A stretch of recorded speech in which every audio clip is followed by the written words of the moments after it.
हाँ जी, आज हमारा जो टॉपिक है वो न्यूट्रिशन के जी, हवाले से फूड ठीक है के हमारा बारे में। लेक्चर फूड है। कोई अपनी ज़बान में कोई बता सकता है फूड किसे कहते हैं, खुराक किसे कहते हैं? आज ज़ाहिर है ऑनलाइन लेक्चर है तो आप लोगों ने भी पार्टिसिपेट करना है।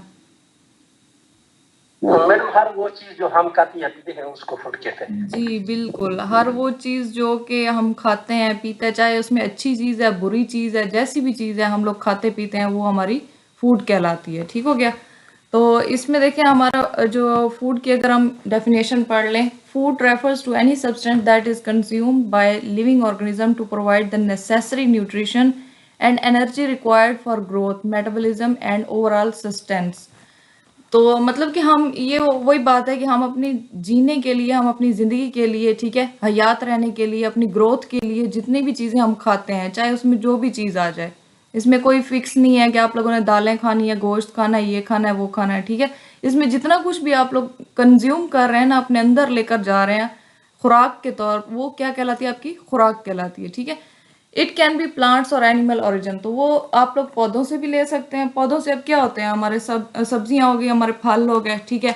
एनिमल से क्या हो गया कि दूध दही वगैरह आ गया, इसके अलावा गोश्त हो गया, अंडे, ये सारी चीज़ें जितनी भी होती है, मछली हो गई, ये सारी हमारी किस चीज़ से आ जाती हैं? एनिमल से आ जाती हैं। ठीक हो गया। Next, diet. डाइट के बारे में कोई बताए?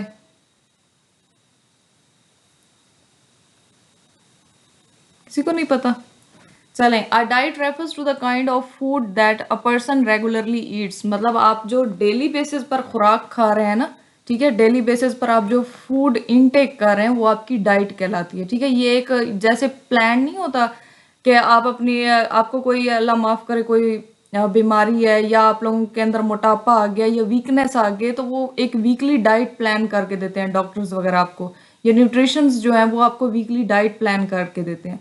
वो क्या होता है कि आप लोगों ने रोजाना की बुनियाद पर क्या चीज कितनी मिकदार में खानी है, ठीक है, वो आपकी डाइट में आ जाती है।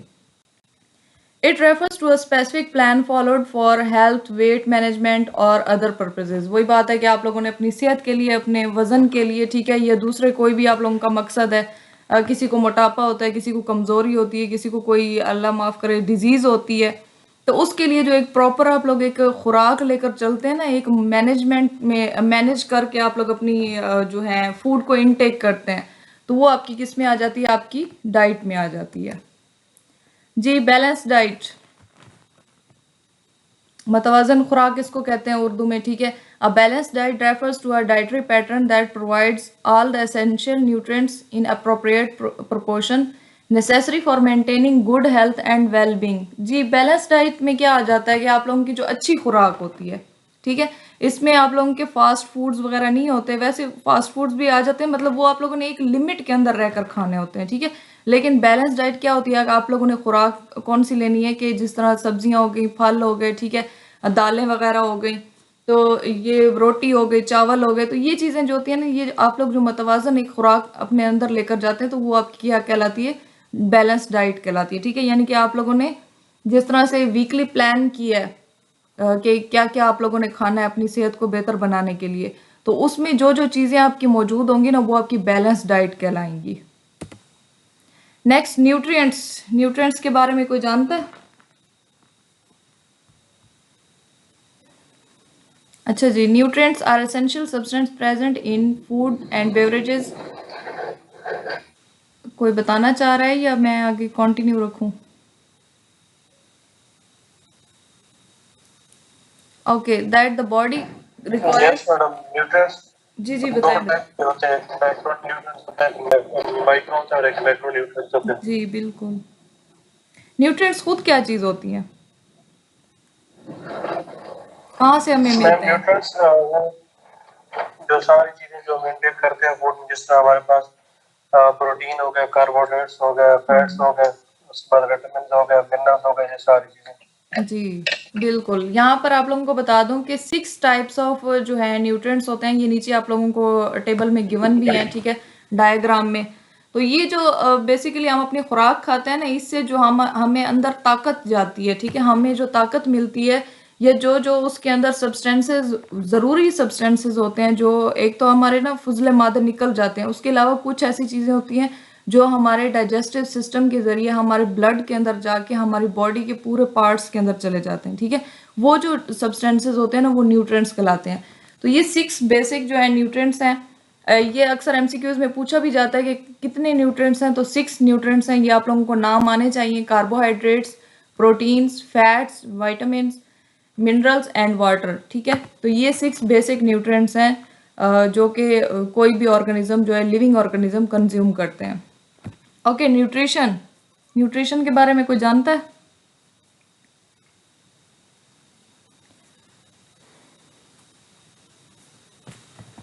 Okay, nutrition is the science and process of obtaining, assimilating and utilizing nutrients from food and beverages to support growth, maintenance and overall health of the body. यानी कि न्यूट्रिशन क्या होती है कि आप लोग अपने जो न्यूट्रिएंट्स हैं उसको किस तरह से अपने आप इनटेक कर रहे हैं। ठीक है, अपनी खुराक के ज़रिए, अपनी जो चीज़ें भी आप खा रहे हैं उनके ज़रिए आप किस तरह से न्यूट्रिएंट्स अपने अंदर लेकर जा रहे हैं। ठीक है, ताकि आपकी सेहत जो है, आप लोगों की जो हेल्थ है वो बेहतर बन सके, आपकी ग्रोथ में सपोर्ट हो। ठीक है, आपकी बॉडी की मैनेजमेंट या मेंटेनेंस में जो है हेल्प हो। ठीक है, तो ये क्या कहलाती है? ये जो एक प्रोसेस होता है ना आप लोगों के न्यूट्रिएंट्स को यूटिलाइज करने का, उनको किस तरीके से आप लोगों ने इनटेक करना है, कहाँ कहाँ उन्होंने जाना है कि आप लोगों के ये जो न्यूट्रिएंट्स होते हैं इनको यूटिलाइज करना क्या कहलाता है? आप लोगों का न्यूट्रिशन कहलाता है। ठीक हो गया जी। स्पोर्ट्स न्यूट्रिशन, तो इसमें आप लोगों को वैसे ही पता चल गया कि स्पोर्ट्स के अंदर हम लोगों ने किस तरह से कौन कौन से न्यूट्रिएंट्स लेने हैं। ज़ाहिर है स्पोर्ट्स में काफ़ी सारी आगे कैटेगरीज हैं। ठीक है, तो हर कैटेगरी के लिए जो है अलग अलग जो है हमें न्यूट्रिएंट्स चाहिए होते हैं मिकदार के हिसाब से। ठीक हो गया, कहीं पर हमें कार्बोहाइड्रेट्स ज़्यादा चाहिए, कहीं प्रोटीन ज़्यादा चाहिए। ठीक है, कहीं वाइटामिन ज़्यादा चाहिए। तो जैसे कि अब स्पोर्ट्स की अगर बात करें, एक बंदा है बॉडी बिल्डर या वेट लिफ्टर। ठीक हो गया, उसके साथ ही दूसरा बंदा है वो वॉलीबॉल खेलता है या फिर आप कह लेंगे बास्केटबॉल खेलता है। तो क्या उन दोनों का जो प्लान होगा, एक फूड प्लान होगा, वो सेम होगा? डाइट प्लान नहीं होगा, उन दोनों के टोटली डिफरेंट है, क्योंकि उन दोनों को अलग अलग किस्म की एनर्जी चाहिए। ठीक है, तो इसलिए जो उन्होंने किस बंदे ने कितने न्यूट्रिएंट्स लेने हैं स्पोर्ट्स के अंदर रहते हुए, ठीक है, उसने अपनी कैटेगरी के हिसाब से कितने न्यूट्रिएंट्स लेने हैं। इस जो एक ब्रांच है, ये जो एक न्यूट्रिशन का एक आप कह सकते हैं कि क्या कह सकते हैं आप इसको, कि यानी कि न्यूट्रिशन का जो एक ब्रांच है जो रेफर करती है कि किस तरह से आप लोगों ने स्पोर्ट्स में न्यूट्रिएंट्स लेने हैं। ठीक है, उसको स्पोर्ट्स न्यूट्रिशन कहते हैं। ठीक हो गया। ओके, नेक्स्ट एनर्जी के बारे में कोई जानता है? एनर्जी किसे कहते हैं?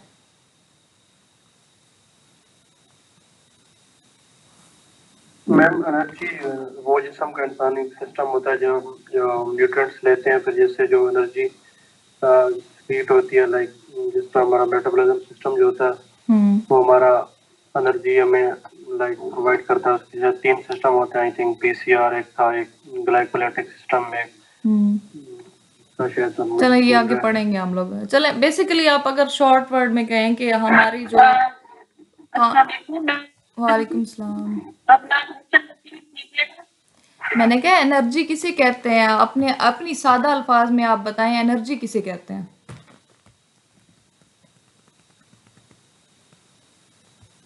मेरी आवाज आ रही है आपको? जी, किसी भी काम को परफॉर्म करने की जो सलाहियत होती है उस सलाहियत को जी बिल्कुल बढ़ाने के लिए हमें एनर्जी की जरूरत होती है, सलाहियत रखने के लिए। बस सही है। सिंपल वर्ड्स में आप यही बात मैं आपको बता रही थी कि आपके सिंपल वर्ड्स में जो डेफिनेशन है कि किसी काम को करने की जो सलाहियत होती है, जो होती है जी, जो आपकी सलाहियत है, जो आपकी पावर है, उसको हम एनर्जी कहते हैं। ठीक है, आप कितना काम कर सकते हैं। ठीक है, आपकी आवाज कट कट के आ रही है।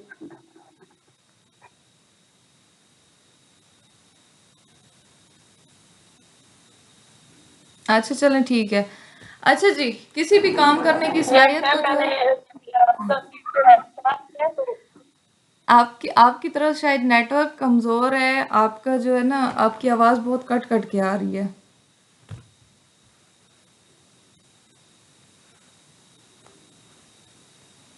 अच्छा चलें, किसी भी काम करने की जो सलाहियत होती है ना, कि आप किस लेवल पर जाकर जो है कोई काम कर सकते हैं, यानी कि कितनी अपनी फोर्स आप लगा सकते हैं। ठीक है, तो यहाँ पर देखें energy is the capacity to perform work और एक्सर्ट फोर्स, कि आप कितनी फोर्स लगा सकते हैं, कितनी ताकत और कितनी कुवत लगा सकते हैं, आप कितना काम कर सकते हैं, तो ये बेसिकली आपकी एनर्जी कहलाती है। ठीक हो गया। In nutrition energy specifically pertains to the calories obtained from food and beverages that the body utilizes to carry out its various functions, कि आप लोग जो खुराक से यानी कि कैलोरीज ले रहे हैं ना, कैलोरीज आगे हम पढ़ेंगे इनको तफसील के साथ, तो मतलब आप अपनी खुराक से कितनी कैलोरीज ले रहे हैं और फिर उनको कितना आप इस्तेमाल कर रहे हैं। ठीक है, ये बेसिकली आप लोगों की एनर्जी कहलाती है। सच एज मेटाबॉलिक प्रोसेसेस और फिजिकल एक्टिविटीज, तो ज़ाहिर है मेटाबॉलिक प्रोसेस आप लोगों के अंदर अंदर होता है। ठीक है, और फिजिकल एक्टिविटीज़, आप जब कोई हार्ड एक्टिविटी परफॉर्म करते हैं तो आप लोगों ने देखा होगा कि आप लोगों को बहुत जल्दी भूख लग जाती है, या आप लोगों को जो है ऐसे लगता है कि हमें चक्कर से आ रहे हैं। ठीक है, मतलब आप लोगों की एनर्जी लेवल जो है वो डाउन होने लग जाता है।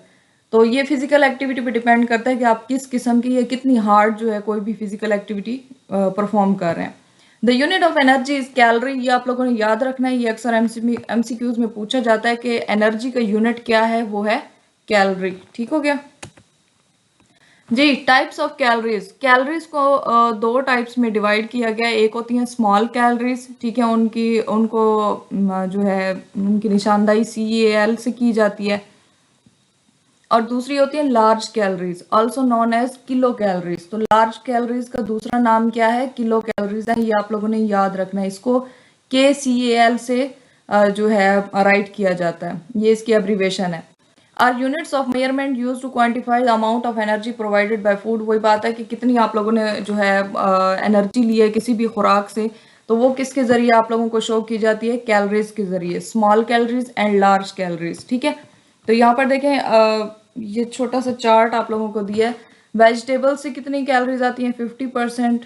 ठीक है, फ्रूट से 70%, प्रोटीन से 150%, फूड जो आप बाकी खुराक वगैरह खाते हैं, ठीक है, उससे कितनी आती हैं, 200%, और डेयरी जो आप लोग दूध वगैरह, दूध दही अंडे ये वो जो होती है उससे कितनी आ जाती हैं, यानी कि जो आप लोग एनिमल्स से लेते हैं उससे कितनी आती हैं, 120 कैलोरीज। ठीक हो गया,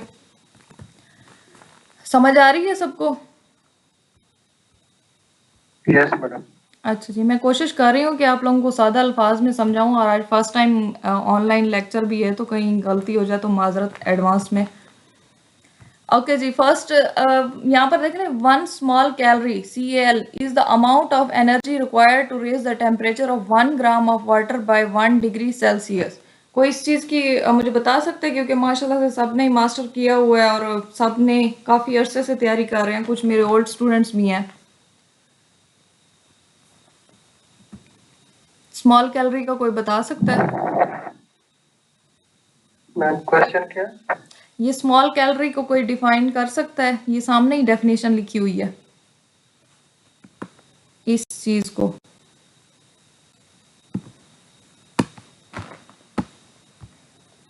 स्मॉल कैलोरी किसे कहते हैं या लार्ज कैलोरी किसे कहते हैं, इन दोनों में फर्क क्या है? मैडम जब 1 ग्राम वाटर को 1 डिग्री सेंटीग्रेड तक गर्म कर दे उसको स्मॉल कैलोरी कहते हैं। यानी कि 1 ग्राम वाटर के अंदर जो है उसका टेम्परेचर जब चला जाता है 1 डिग्री सेल्सियस, ठीक है, तो वो उसकी जो अमाउंट होती है ना एनर्जी की, ठीक है, उसको बॉयल करना नहीं, उसकी जो अमाउंट ऑफ एनर्जी होती है ना वो आपकी 1 स्मॉल कैलोरी के बराबर होती है। इस बात की समझ आई है?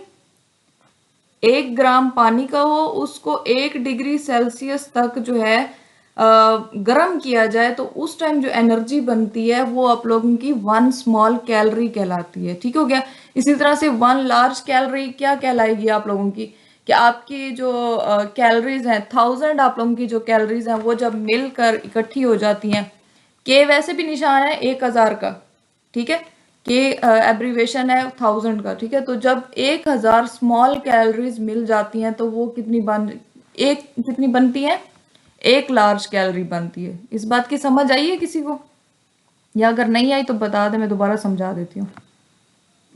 यस मैडम आ गई। हाँ जी, ये थोड़ा सा समझने वाला है क्योंकि थोड़ा सा क्रिटिकल है, ये एमसीक्यूज में भी पूछा जाता है, और यही चीजें होती हैं जो थोड़ी सी क्रिटिकल वे में पूछी जाती हैं। होता यही है, बस पूछा थोड़ा सा ऐसे जाता है कि हमें वहां पर समझ नहीं आ रही होती। ठीक है, तो इसकी डेफिनेशन को आप लोगों ने इजी बना के यही मैंने आप लोगों के सामने प्रेजेंट किया कि एक ग्राम हो पानी का और उसको 1 डिग्री सेल्सियस तक उसको गर्म किया जाए, तो उस टाइम जो एनर्जी बनती है, वो जो अमाउंट ऑफ एनर्जी होती है, वो आपकी स्मॉल कैलोरी कहलाती है। ठीक हो गया।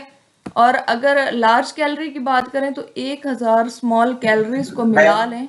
जी, एनर्जी जो बनती है या उसको गर्म करने के लिए एनर्जी जो इस्तेमाल होती है मेरे ख्याल में वो कैलोरी है। जी, वही जो उस टाइम 1 एनर्जी ग्राम होती है वाटर ना। को जी जी, बनती नहीं है, जो 1 ग्राम वाटर को 1 डिग्री तक गर्म करने के लिए एनर्जी रिक्वायर इस्तेमाल होती है। होती है ना, जी जी वो एक कैलोरी है। जी, जो एनर्जी रिक्वायर होती है वही मतलब उस टाइम जो एनर्जी लेवल होता है ना, वो आप लोगों का स्मॉल कैलोरी कहलाता है। ठीक है, आप समझ आम आइए। हालत में कह रहे हैं कि जो हरारत चाहिए होती है ना जी 1 बस, ग्राम उर्दू वाटर को गर्म बताते करने के लिए। जाइएगा, मुझे इतनी उर्दू नहीं आती। वो जो हरारत चाहिए होती है ना, वो जो गर्मी चाहिए होती है, अब सही है, वो आप लोगों की स्मॉल कैलोरी कहलाती है। ठीक है, तो इसी तरह से जो 1000 स्मॉल कैलोरीज मिल जाएंगी, वो आपकी 1 लार्ज कैलोरी बन जाएगी। ठीक हो गया। In everyday language, when people take about calories in relation to food and diet, they are using referring to large calories। जी, हम रोजाना कितनी खुराक खा रहे होते हैं, कोई वहां पर आप लोगों को कैलोरीज का पता चलता है? आज मैंने इतनी कैलोरीज खाई हैं, आज मैंने इतनी कैलोरीज खाई हैं, किसी को पता चलता है? नहीं चलता। ठीक है, तो ये हम डेली बेसिस पर जितनी भी कैलोरीज हम इनटेक कर रहे हैं ना, वो हमारी किस में होती है? वो हमारी ये लार्ज कैलोरीज होती हैं। ठीक है, किलो कैलोरीज होती हैं। Normal person must consume 2000 to 2500 calories per day. ये बहुत इंपॉर्टेंट एमसीक्यूज है, अक्सर पूछा जाता है। ठीक है, आप लोगों ने इसके बारे में इसको याद कर लेना है। ठीक है, तो नॉर्मल पर्सन जो है वो कितना कंज्यूम करे calories? 2000 to 2500 calories per day, एक दिन के अंदर। वैसे हमें पता नहीं होता कि हमने कितना खाया। ओके जी, human energy system. The human energy system refers to the complex mechanism within the body that produces and utilizes energy for various physiological processes। जी, ह्यूमन एनर्जी सिस्टम के बारे में आप यही मैं आप लोगों को टू द पॉइंट बताऊं कि हमारा जो एनर्जी सिस्टम है, जिसके जरिए हम डेली बेसिस पर जो है काम कर रहे हैं या अपनी एनर्जी को यूटिलाइज कर रहे हैं। ठीक है, या हमारे अंदर जो एनर्जी प्रोड्यूस हो रही है कि जिसकी वजह से हम डिफरेंट जो है वर्कआउट्स कर रहे होते हैं। ठीक है, या हमारे अंदर जो है वो मेटाबॉलिज्म के एक प्रोसेस हो रहा होता है, हम जो बॉडी फंक्शंस परफॉर्म कर रहे होते हैं। तो ये सारा जो एक सिस्टम चल रहा है ना, ठीक है, ये सारा जो एक निज़ाम चल रहा है, उसको ह्यूमन एनर्जी सिस्टम कहते हैं। मतलब एनर्जी बनाने का और एनर्जी की तोड़ फोड़ करने का जो एक सिस्टम है, उसको ह्यूमन एनर्जी सिस्टम कहते हैं। ठीक है, इसमें 3 मेन एनर्जी सिस्टम्स आ जाते हैं। ओके, ये मैं आपको समझाने की कोशिश करती हूँ, आप लोगों ने भी समझने की कोशिश करना है। ये तीनों बहुत इंपॉर्टेंट है, अक्सर एमसीक्यूज में भी आ जाता है। ठीक है, फर्स्ट आ जाता है आपके ATP PC system. This system provides immediate energy for short burst of intense activities such as sprinting and weight lifting. जी, मैंने आप लोगों को पहले ही कहा था कि जो एक वेट लिफ्टर है, ठीक है, उसको अलग एनर्जी लेवल चाहिए, लेकिन जो आप लोगों के जस्ट लाइक वॉलीबॉल या फुटबॉल खेल रहे हैं, तो उनको अलग एक जो है एनर्जी लेवल चाहिए। ठीक है, और उनका जो एनर्जी का कंजम्पशन होती है ना, वो भी एक अलग किस्म की होती है। अब जिस तरह की यहाँ पर देख लें, स्प्रिंटर्स होते हैं। स्प्रिंटर्स कौन होते हैं?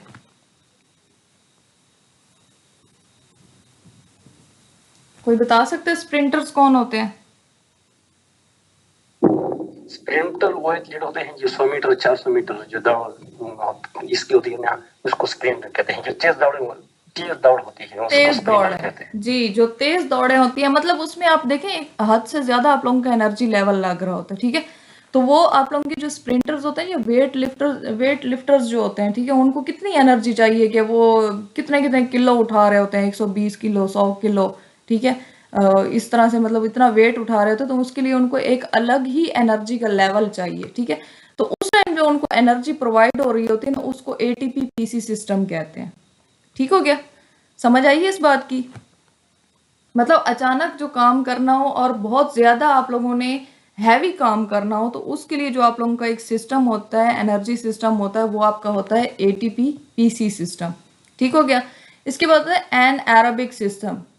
कोई एन एरोबिक और एरोबिक के दरमियान जो है कर सकता है डिफरेंशिएट? एरोबिक किसे कहते हैं और एन एरोबिक किसे कहते हैं?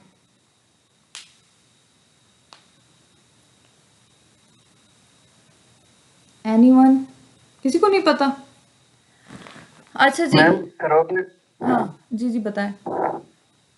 मैम एरोबिक सिस्टम, एरोबिक में हमें ऑक्सीजन रिक्वायर्ड होती है, लाइक जो हमारे पास लंबी टाइम के लिए जो हाँ एक्सरसाइज जी, होती है गुड। वगैरह कुछ एक्टिविटीज होती हैं। जी जी और एनारोबिक होती है जो शॉर्ट, जिस तरह हमारे पास 100 मीटर स्प्रिंट हो गया या वेट लिफ्टिंग हो गई, तो उसमें वो होते हैं। या आप लोगों ने जंप लगा दिया, लॉन्ग जंप हो गया, ये इस तरह के, ठीक है। मतलब ऐसी इसमें एक्टिविटी, हम इसमें ज्यादा हमको जरूरत ऑक्सीजन की नहीं होती है एनारोबिक में। जी, मतलब ऐसी एक्टिविटीज जिसमें आप लोगों को ज्यादा ऑक्सीजन की जरूरत नहीं होती, बहुत ही कम मिकदार में आप लोगों को ऑक्सीजन की जरूरत होती है, वो आपकी कहलाती हैं एनारोबिक जो एक्टिविटीज होती हैं, ठीक है।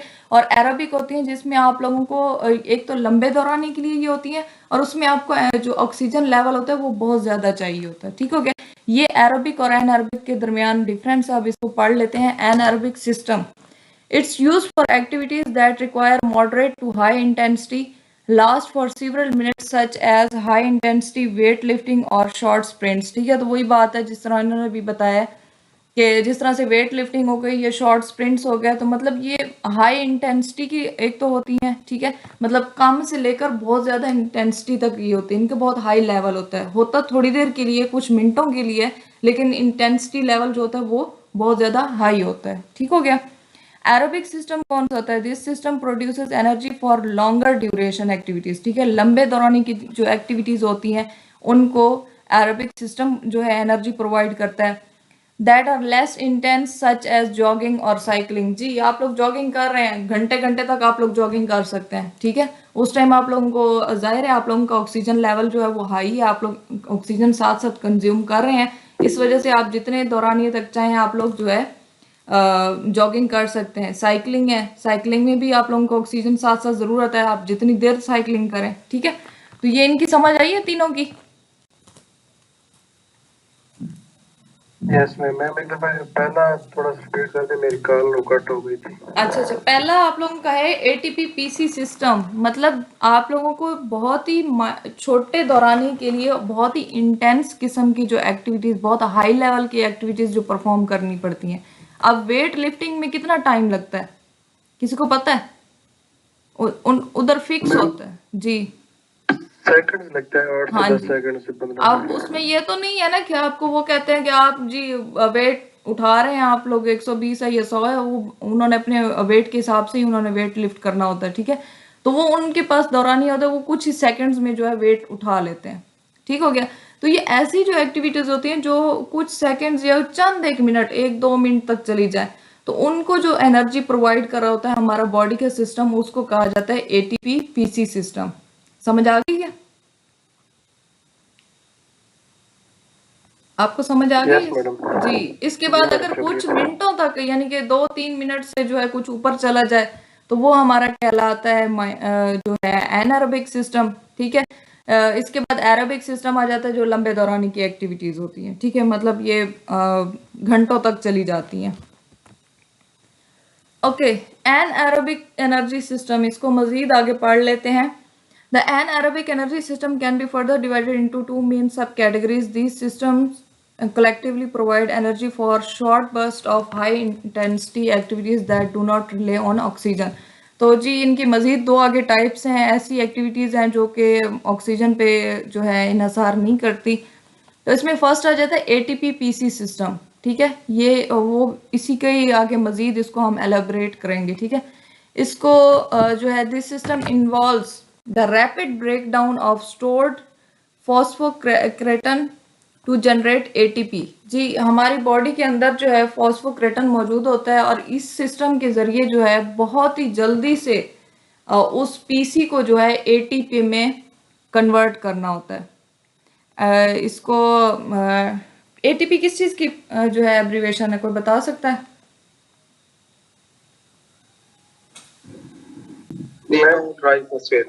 जी दोबारा बता दें क्या है?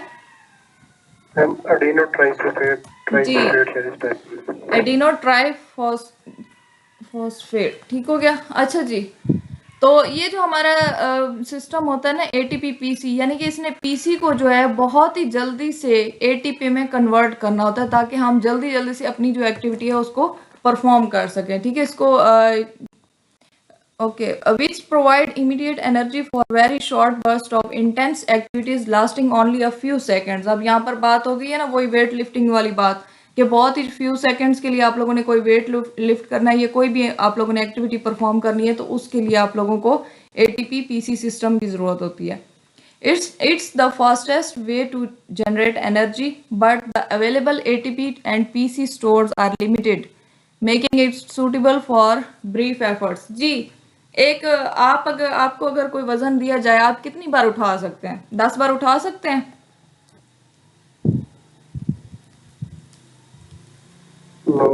नहीं, क्योंकि आप लोगों के अंदर लिमिटेड एक जो है लिमिटेड ये मौजूद है। आप लोगों के एटीपी और पीसी जो है आपकी बॉडी के अंदर लिमिटेड हद तक मौजूद है।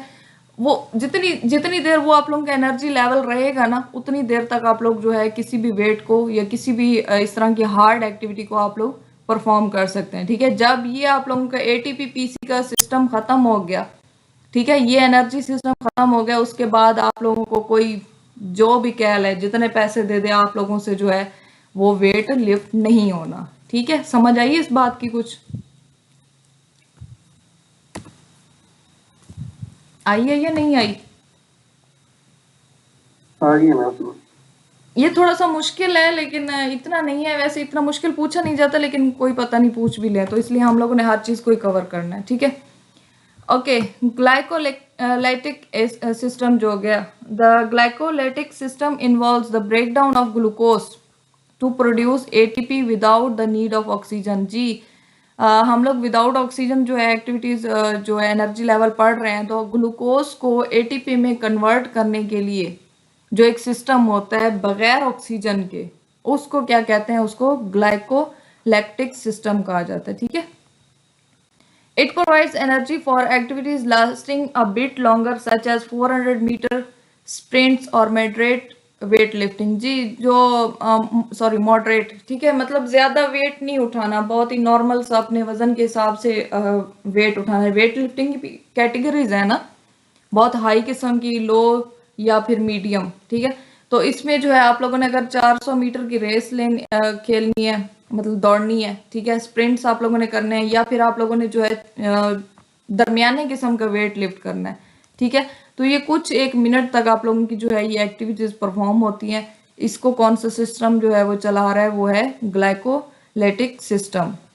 However, it produces lactic acid as a byproduct, leading to fatigue and burning sensation in muscles when the lactic acid accumulates. अच्छा जी, हमारी रेसेस होती है ना, ये पुलिस वगैरह की अक्सर दौड़ होती हैं, इसमें कितने मिनट में कितना दौड़ना होता है? किसी को पता है? किसी ने टेस्ट दी हो या वैसे कोई इंफॉर्मेशन हो?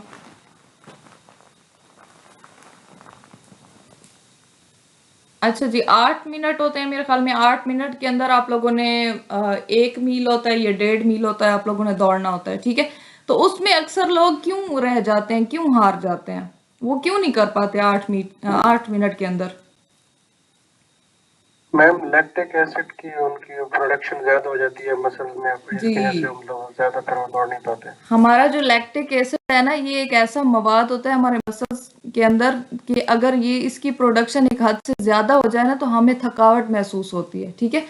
तो उनके अंदर एक तो ये जो होती है एक्सरसाइज होती है, ये इस तरह की रनिंग या रेसेस वगैरह होती हैं, ये बाकायदा पंचुअलिटी से होती हैं, ठीक है। आप महीना एक पहले दौड़ना शुरू कर लें, तो फिर भी आप लोग जो है वो उस टाइम के अंदर अंदर रहते हुए आप अपने टारगेट अचीव कर सकते हैं। लेकिन अगर आप जी उठे हैं बिस्तर से और चले गए हैं जी मैंने दौड़ के लिए जाना है, तो फिर आपका ये लैक्टिक एसिड जो है ये आपको कभी भी जीतने नहीं देगा, ठीक हो गया। तो ये लैक्टिक एसिड की वजह से जो है हमें थकावट हो जाती है, जिसकी वजह से हम लोग अपना टारगेट अचीव नहीं कर सकते, और हमारे मसल्स जो होते हैं उनके अंदर हो जाता है कि हमसे दौड़ा ही नहीं जाता, ठीक हो गया। Okay, difference between macronutrients and micronutrients. जैसे पहले एक स्टूडेंट ने बताया कि न्यूट्रिएंट्स को 2 कैटेगरीज में डिवाइड किया गया, ठीक है। तो इसमें जो है मैक्रोन्यूट्रिएंट्स और माइक्रोन्यूट्रिएंट्स। मैक्रोन्यूट्रिएंट्स में कौन से आ जाते हैं? कार्बोहाइड्रेट्स आपके आ जाते हैं, प्रोटीन्स आ जाते हैं और फैट्स आ जाते हैं, ठीक है। इसके अलावा माइक्रोन्यूट्रिएंट्स की बात करें तो इसमें वाइटामिन एंड मिनरल्स आ जाते हैं। ओके, इसकी क्वांटिटी और बाकी चीजें पढ़ लेते हैं, फिर इन न्यूट्रिएंट्स को आगे डिस्कस करते हैं। जी फर्स्ट पर क्या है आप लोगों का quantity macronutrients are needed in larger quantity by the body to provide energy and support various bodily functions. तो हमारे जो मैक्रो मैक्रो का क्या मतलब होता है मैक्रो और माइक्रो का किसी को पता है मैम मैक्रो ज्यादा होता है और माइक्रो लाइक थोड़ा सा छोटा मिनिमम जो में एक्वायर्ड होती है। जी मैक्रो नाम से ही पता चल रहा है कि मैक्रो मीन ज्यादा और माइक्रो मीन कम ठीक है ये छोटा कम मिकदार में। तो मैक्रो न्यूट्रिएंट्स यानी कि ऐसे न्यूट्रिएंट्स जो हमें बहुत ज्यादा मिकदार में चाहिए होते हैं ठीक है ये हमारे बॉडी से बहुत जल्दी निकल जाते हैं इस वजह से हमें हर वक्त इनकी जरूरत रहती ही रहती है। लेकिन जो माइक्रो न्यूट्रिएंट्स होते हैं ना वो ऐसे होते हैं जो हमारी बॉडी में जो है रह जाते हैं ठीक हो गया तो उसकी हमें जो है वो इतनी जरूरत नहीं होती जस्ट लाइक वाइटामिन या मिनरल्स। लेकिन अगर हम बात करें कार्बोहाइड्रेट्स प्रोटीन और फैट्स की तो ये हमें बहुत ज़्यादा मिकदार में डेली बेसिस पर चाहिए होते हैं। इसकी क्वांटिटी की वही बात कर रहे हैं कि ये जो है हमारे बॉडी को जो है एनर्जी प्रोवाइड करने के लिए या हमारी बॉडी के जो बाकी फंक्शंस होते हैं उनको सपोर्ट करने के लिए क्या होते हैं बहुत ज़्यादा क्वांटिटी में हमें चाहिए होते हैं जस्ट लाइक के कार्बोहाइड्रेट्स प्रोटीन फैट्स ठीक है ये मैक्रोन्यूट्रिएंट्स आ जाते हैं। इनकी फंक्शन की बात करें they primary provide energy for the body's activity growth and metabolism. तो हमारी जो जितनी भी बॉडी की एक्टिविटीज हम लोग परफॉर्म कर रहे हैं हमारी जो ग्रोथ हो रही है या मेटाबॉलिज्म का हमारे बॉडी के अंदर जो एक फंक्शन परफॉर्म हो रहा है इन सब के लिए जो है जो हमें एनर्जी चाहिए वो कौन प्रोवाइड करते हैं हमारे मैक्रोन्यूट्रिएंट्स प्रोवाइड करते हैं। Carbohydrates are the body's main source of energy. तो ये आप लोगों का एमसीक्यूज है ये इससे नीचे जो है आप लोगों के इंपॉर्टेंट ही एमसीक्यूज हैं। कार्बोहाइड्रेट क्या है आप लोगों का मेन सोर्स ऑफ एनर्जी ये एक एमसीक्यूज है आप लोगों का ठीक है या आप लोगों से पूछा जाता है कि विच nutrient is the main source of energy. तो आप लोगों को पता होना चाहिए जो कर्ब्स हमारे होते हैं या कार्बोहाइड्रेट्स होते हैं वो हमारा मेन सोर्स ऑफ एनर्जी है ठीक हो गया। इसके बाद proteins are essential for tissue repair and growth. तो हमारे टिश्यूज और हमारी ग्रोथ के लिए जो एक चाहिए न्यूट्रिएंट वो कौन सा है हमारे प्रोटीन्स हो गए। And fats serve as an energy reserve and contribute to cell structure. तो ये हमारे सेल्स के लिए जो होते हैं फैट्स हमारे सेल्स के लिए जरूरी होते हैं। Okay energy content macronutrients provide calories energy यानी कि वो प्रोवाइड करते हैं। Carbohydrates and protein contain approximately 4 calories per gram. मतलब आप 1 ग्राम लें कार्बोहाइड्रेट्स का या 1 ग्राम लें आप प्रोटीन का ठीक है तो आप लोगों ने 4 कैलोरीज ले ली हैं। While fat contain about 9 calories per gram. लेकिन अगर आप लोग जो हैं अगर फैट लेते हैं 1 ग्राम ठीक है 1 ग्राम आप लोग फैट लेते हैं तो वो आप समझेंगे आपने 9 कैलोरीज खा ली हैं ठीक है। तो इन्हीं की बेसिस पर जो है आप लोगों को जो न्यूट्रिशनिस्ट होते हैं वो आपके डाइट प्लान बना कर देते हैं वीकली। ओके माइक्रोन्यूट्रिएंट्स ओके मैं आप लोगों को वैसे ही अपने अल्फाज में ये सारा समझा देती हूँ कि इसकी क्वांटिटी की अगर बात करें तो ये हमें बहुत ही स्मॉलर अमाउंट में चाहिए होते हैं ठीक है स्मॉलर क्वांटिटी में हमें चाहिए होते हैं ठीक है। अगर इसकी एग्जांपल की बात करें तो इसमें वाइटामिन एंड मिनरल्स आ जाते हैं ठीक है। अगर इसके फंक्शन की बात करें तो ये हमारे किस फंक्शन के लिए होते हैं हमें किस चीज़ में सपोर्ट करते हैं हमारे फिजियोलॉजिकल प्रोसेसेस में ठीक है। हमारे जो हम लोग काम कर रहे होते हैं ठीक है फिजियोलॉजिकली हम जो फंक्शंस परफॉर्म कर रहे होते हैं उनके लिए। इसके अलावा हमारा जो इम्यून सिस्टम होता है उसके लिए मेटाबॉलिज्म के लिए आप लोगों की जो हड्डियों की मजबूती होती है उसके लिए मतलब जितने भी बाकी फंक्शंस हैं ना उनके लिए जो है आप लोगों का माइक्रोन्यूट्रिएंट्स जो होते हैं वो बहुत एसेंशियल होते हैं ठीक हो गया। इसके बाद एनर्जी कंटेंट की अगर बात करें micronutrients do not provide an calorie directly but they are crucial for energy metabolism and overall health ठीक है। तो ये डायरेक्ट आप लोगों को एनर्जी प्रोवाइड नहीं करते बट आप लोगों की जो मेटाबॉलिज्म है या आप लोगों की जो हेल्थ है तो उसके लिए ये बहुत ज़्यादा ज़रूरी होते हैं ठीक हो गया। समझ आई है इस चीज़ की? यस मैडम जी सिंपल ही है सिंपल वर्ड्स में ही मैंने लिखा है। ओके बेसिक न्यूट्रिएंट्स की बात करें तो हम लोगों ने इसको 2 कैटेगरीज में डिवाइड किया था। कौन कौन से थे मैक्रोन्यूट्रिएंट्स इसमें आ जाते हैं कार्बोहाइड्रेट्स प्रोटीन एंड फैट ठीक है। और माइक्रोन्यूट्रिएंट्स इसमें क्या आ जाते हैं आप लोगों के वाइटामिन एंड मिनरल्स ठीक हो गया जी। मैक्रोन्यूट्रिएंट्स अब सबको बारी बारी एक एक करके पढ़ते हैं। Carbohydrates these are the body's primary source of energy. तो मैंने आपको बताया कि पहला जो फर्स्ट प्राइमरी सोर्स है वो आप लोगों के कार्बोहाइड्रेट्स हैं, ये इसको कर्ब्स भी कहा जाता है, ठीक है। They include sugar and starch found in food like grains, fruits, vegetables and legumes, ठीक है। तो ये आप लोगों की जो खुराक होती है, जो फूड, जैसा कि आप लोगों के ग्रेन्स हो गए। ग्रेन्स किसे कहते हैं?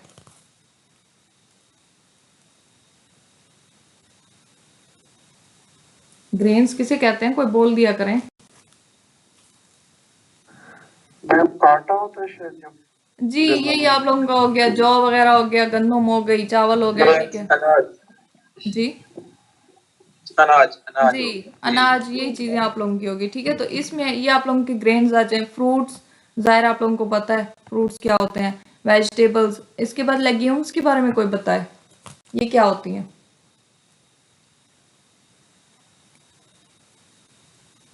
इसमें आप लोगों की दालें वगैरह आ जाती हैं, ठीक है। ओके, नेक्स्ट हम प्रोटीन की बात करते हैं। Protein are essential for building and repairing tissues. तो ये हमारे टिश्यूज को बनाते भी हैं और उनको रिपेयर भी करते हैं। As well as for various bodily functions. तो हमारे बहुत सारे जो है बॉडी फंक्शंस भी ये परफॉर्म कर रहे होते हैं। They are found in sources like meat, poultry, fish, dairy, beans and nuts. तो प्रोटीन की कमी हो तो अक्सर लोग कहते नहीं कि दूध पिलाओ इस बच्चे को, इसको प्रोटीन की कमी है, ठीक है, ये इसको गोश्त खिलाओ। ऐसा होता है ना, कभी डॉक्टर के पास जाएं तो कहते हैं कि आपको जी प्रोटीन की कमी है, आप दूध, दही, गोश्त, ये चीजें खाएं ज्यादा, ठीक है। तो प्रोटीन जो है वो इन चीजों में पाया जाता है। इनको डिटेल में बाद में पढ़ेंगे, अभी फिलहाल इनकी जो है बेसिक डेफिनेशंस आप लोग पढ़ लें। ओके, फैट्स, फैट्स को लिपिड्स भी कहा जाता है, ये अनदर नेम ऑफ फैट है, ठीक है, ये भी आप लोगों ने याद रखना है। Fats provide energy, help absorb certain vitamins and contribute to cell structure, ठीक है। तो ये हमें एनर्जी प्रोवाइड करते हैं। इसके अलावा हमारे जो सेल्स हैं उनके स्ट्रक्चर, उनके स्ट्रक्चर के, जो सेल का स्ट्रक्चर होता है उसके लिए भी ये बहुत ज़्यादा अहम काम करते हैं। Healthy sources include avocados, nuts, seeds and olive oil, ठीक है। तो ये कुछ एक सोर्सेज हैं जो कि फैट्स प्रोवाइड करते हैं। इसके बाद वाटर की बात करें, while not a traditional macronutrient, ठीक है। तो वाटर जो है वो मैक्रोन्यूट्रिएंट नहीं है, ठीक है। बेसिकली जैसे कैटेगराइज किया गया ना, तो उसके हिसाब से ये कोई मैक्रोन्यूट्रिएंट नहीं है। Water is essential for life. अच्छा जी, पानी के बगैर रह सकते हैं? नहीं रह सकते। आप लोग फ्रूट के बगैर रह सकते हैं, आप लोग जो हैं वेजिटेबल्स के बगैर रह सकते हैं, ठीक है। गंदम यानी कि आटा खाए बगैर, वो आटे की रोटी खाए बगैर आप रह सकते हैं, चावल के बगैर रह सकते हैं। लेकिन आप लोग जो हैं अपना जो पानी है, पानी की एक अपनी खसूसियत है, ठीक है, पानी के बगैर आप नहीं रह सकते। बाकी जितने भी न्यूट्रिएंट्स हैं ना, उसमें कोई ना कोई चीज़ आप लोग स्किप कर सकते हो, और अक्सर लोग करते भी हैं। कुछ लोग गोश्त नहीं खाते, कुछ लोग जो है सब्जियां नहीं खाते, ठीक है, फिर भी वो जिंदा है। लेकिन कोई भी ऐसा इंसान नहीं होगा जो कहेगा जी मैं पानी कभी नहीं पिया। तो पानी जो है आप लोगों का एसेंशियल ये है लाइफ के लिए, आपकी जिंदगी के लिए, ठीक है। ये मैक्रो न्यूट्रिएंट्स में नहीं आता, बट ये जो है आप लोगों की लाइफ के लिए एसेंशियल होता है। It's involve in various bodily processes and crucial for staying hydrated. ज़ाहिर हाइड्रेटेड रहने के लिए हमें जो है पानी की ज़रूरत होती है, और वैसे भी ज़िंदगी के लिए हमें पानी की ज़रूरत होती है। ओके, माइक्रो न्यूट्रिएंट्स की बात करें तो इसमें वाइटामिन आ जाते हैं, ठीक है। These are organic compounds that play a crucial role in various bodily functions, ठीक है। तो ये जो है ऑर्गेनिक कंपाउंड्स होते हैं जो हमारे बॉडी के मुख्तलिफ किस्म के फंक्शंस को परफॉर्म करने में काम आते हैं, such as immune, support, metabolism and growth. तो ये कुछ एक इसके फंक्शंस होते हैं, इनको इंशाल्लाह डिटेल में हम बाद में पढ़ेंगे। तो इसकी एग्जांपल्स के बारे में अगर हम पढ़ें तो विटामिन सी आ जाता है, विटामिन डी हो गया, विटामिन ए हो गया, ठीक है। तो इसके मजीद भी टाइप्स हैं, वो भी हम इंशाल्लाह इसी टॉपिक में पढ़ेंगे, और इनको आप लोगों को याद भी करवाऊंगी कि water soluble and non soluble कौन कौन से होते हैं विटामिन, ठीक है। वो सबसे बेसिक एमसीक्यूज होता है, बहुत ज़्यादा पूछा जाता है। ओके, मिनरल्स की अगर हम बात करें, minerals are inorganic elements that contribute to bodily functions like bone health, nerve function and fluid balance, ठीक है। तो ये अब सबसे ज़्यादा जो मिनरल्स का बेसिक काम होता है ना, वो हमारी हड्डियों की मजबूती होती है, ठीक हो गया। इसके अलावा हमारे जो नर्व्स काम कर रही हैं उसके हवाले से है, ठीक है। हमारे जो बॉडी के अंदर फ्लूइड है, पानी है, या किसी भी फ्लूइड की मिकदार है, उसको बैलेंस करने के लिए कौन सी चीज़ होती है, आप लोगों के मिनरल्स होते हैं। अगर हम इसमें एग्जाम्पल की बात करें तो इसमें कौन से आ जाते हैं, कैल्शियम, आयरन एंड पोटेशियम, ठीक है। तो ये मेजर जो है मिनरल्स हैं। बाकी इसके अलावा जो है हम इसको आगे डिटेल में पढ़ेंगे। In addition to these basic nutrients, dietary fiber is also important for digestive health। ठीक है, तो जो डाइटरी फाइबर होता है वो भी हमारी जो डाइजेशन का एक प्रोसेस होता है उसके लिए बहुत ज़्यादा ज़रूरी होता है। Fibre is a type of carbohydrate found in plant based food that can not be fully digested by the body. तो फाइबर एक ऐसी चीज़ होती है जो हमारी बॉडी डाइजेस्ट नहीं कर पाती। ठीक है, तो ये कार्बोहाइड्रेट की एक फॉर्म है। इसको भी इंशाल्लाह हम लोग आगे कार्बोहाइड्रेट्स में जो है डिटेल में पढ़ेंगे।